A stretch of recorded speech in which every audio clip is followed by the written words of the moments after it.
I want to graph the equation x squared over 16 plus y squared over 9 equals 1.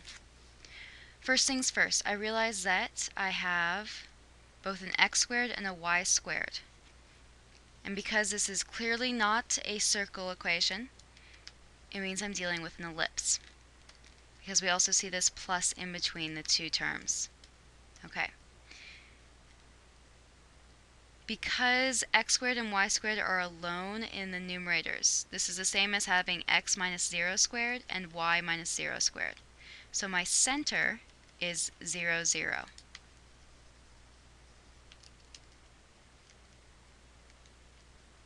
Then, so that's my center.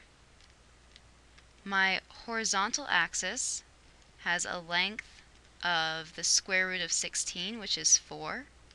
And my vertical axis has a length of the square root of 9, which is 3.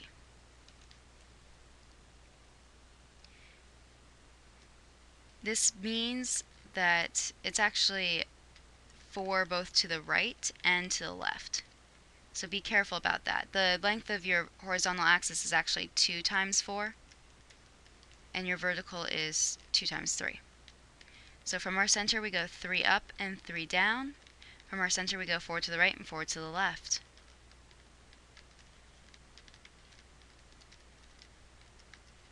And that gives me my ellipse.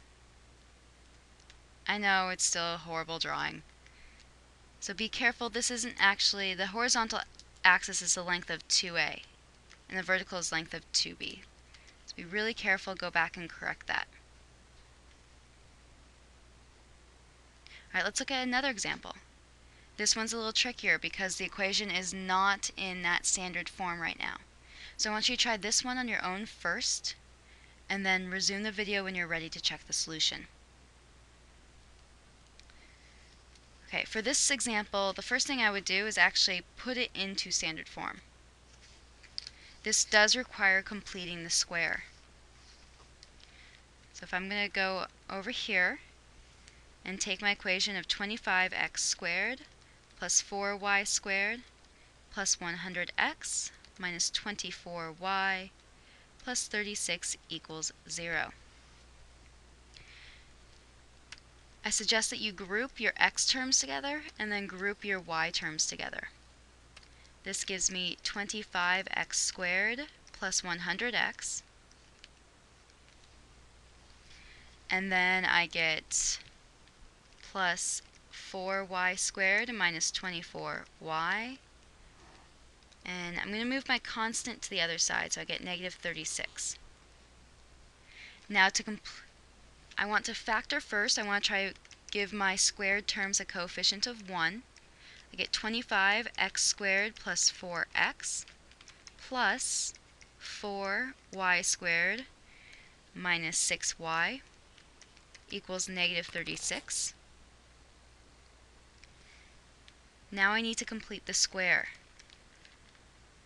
This gives me x squared plus 4x. To complete the square, I take the 4, divide by 2, and then square it. That gives me my third term that I need here, a plus 4. Now to complete the square for y, I get y squared minus 6y. Take the 6, this negative 6 divide by 2, and then square it. So I get 3 squared, which is a positive 9. Be careful though, because you need to balance your equations. Since I added 4 and 9 to this side, but don't forget we did factor out this 25 and this 4.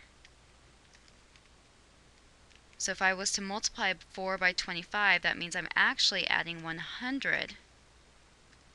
And 9 times 4 is 36. So really be careful on this step. There's a lot going on here. I'm completing the squares by adding 4 and adding 9 inside the parentheses. But because there's a 25 outside here and a 4 outside here, I need to, when I'm balancing this equation, do 4 times 25 is 100 and 9 times 4, which is 36.